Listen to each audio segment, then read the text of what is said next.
Hey there, multi-prep teachers. You know how professional development never seems to quite get to what we need? It's like, great idea, but how do I make this work when I have 3+ preps to juggle?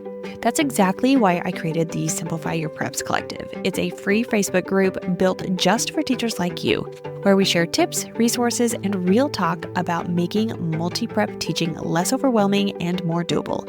Sound like your kind of space? Head to kristenmasick.com/collective and join us today. Let's simplify together. You may have heard the phrase before that clutter causes chaos. And that can be true, especially for your classrooms. When your students are coming in and they're coming into an environment that is cluttered and there is stuff everywhere, it can be more difficult for them to focus. You could have more behavioral issues. But see, here's the issue. I guess the biggest problem is it is so hard in a classroom to stay organized because there is this constant flow of materials, of assignments in and out. Plus, you've got those students coming in and out and they're bringing with them all of their trash and everything else.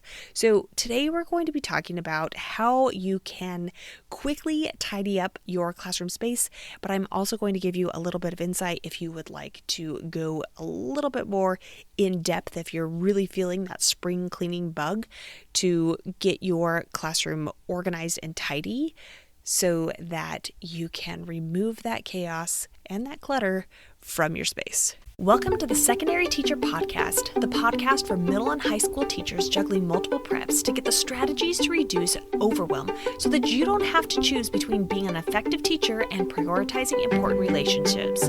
I'm your host, Kristen Masick, a 10-year high school engineering teacher, former middle school assistant principal, and teacher coach. Every week, we will discuss strategies, systems, and time-saving tips to help you not only survive but thrive as a multiple prep teacher. My favorite method that I have talked about a lot before is to clear the horizontal spaces and do it quickly. This can be something, it's not a band-aid, but it kind of is. If things are just like driving you insane and you're really not sure what to do about anything, what you could do is you can take some sort of box, basket, crate, whatever, and you're going to set a timer and you are literally going to clear off all of the horizontal spaces. Clutter is a magnet for horizontal spaces because you could just drop things there. I will look around my classroom, my office, my house. It's the horizontal surfaces is where everything just kind of accumulates because people can come in and they can just drop things. And when you're in a hurry or you're about to start class and you've just finished making some copies, you're running in, you just drop it. Clearing off those horizontal surfaces, giving yourself a deadline, a timer, putting it all in one place will instantly make you feel better. Now, then you can go to step 2, depending on how you are feeling. This could be either right then or it could be some other time. This is when you're going to start sorting through things. Now, back in the day, there was a show called Clean Sweep, and there were a few different shows, and they were on HGTV, and I loved watching them. But what they would do is they would take someone's home who tended to be like cluttered, not like a hoarder, so it wasn't super bad, but what they would come in and they would clear out one room, and then they would redecorate it, and it was this big to-do. But one of the things that I learned from them, and I even started implementing this when I was a teenager, when I would clean my room because I loved to hang on to everything.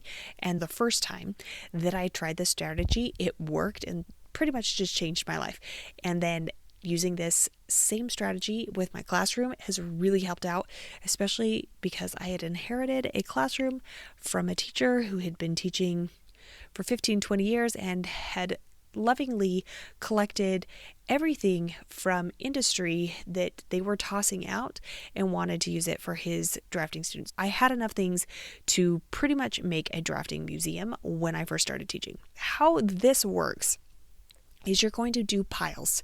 In the show, they did like a keep it pile, they did a toss or a trash pile, and then they did a sell pile because they were going to be selling it. Well, you're not going to do the sell because nobody's going to buy any of your stuff.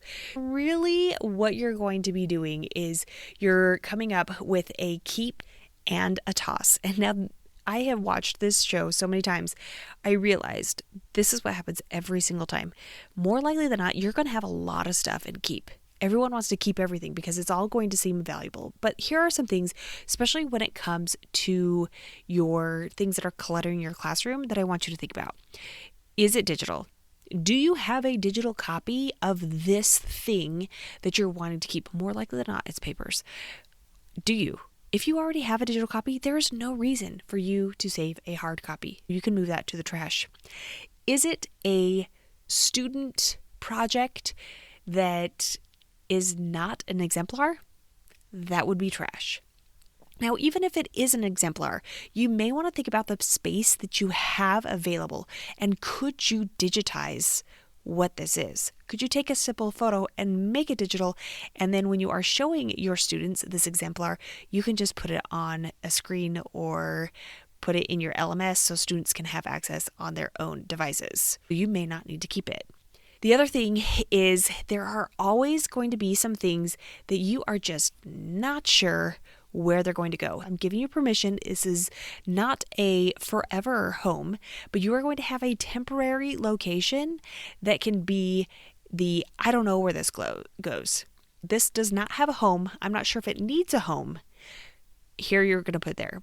But the key with that one is you are going to need to go through that regularly. You could put it on your Google Calendar to remind you, whether you want to go through that once a week, once a month, once a term, just to make sure that you're clearing everything out. But at the end of that session of going through it, you do need to have everything that was once in there either has a home or it's in the trash. That will help you clear off that horizontal space. Here are some tips to then keep you organized from here on out. The first is to try to have as many vertical filing systems as possible, because when you have something vertical, it's not going to catch the clutter. So here are some examples. You could have some sort of like hanging system that you could put files in. You could also have an area where you would have like the old, I guess they're not old, but you could get some magazine organizers and you could store your papers. The other thing is that I still like using file drawers, but not worrying about whether or not things are actually like filed. I like to use drawers and just drop things in the drawers. At some point, if you go through it, you're going to have to spend a little bit of time rummaging through, but it really does save time as far as getting those surfaces cleaned off. Thinking about the layout of your room. Where do you want students to be able to access things versus where is something that only you want to access? And make sure that all of the things that you want students to be able to access are accessible to students. You might need to move the locations of where things are currently so that students have more access to it. You want to make things as easy as possible for your students to help you maintain, because that's the last thing, is coming up with a system to have your students do the cleaning and the decluttering and the organizing as much as possible for you instead of you having to do it. But it does have to make sense for the students. It does have to naturally fit into the flow. If it's something that you want them to return prior to leaving class, maybe it's something that's on the way out of your classroom, so they don't have to cross clear over to the other side to put something away and then go clear back. You could have a color coding system. You could even have it so that students don't really have to go anywhere to return things. So supplies, they could have them within a group of desks, or you could have one central location.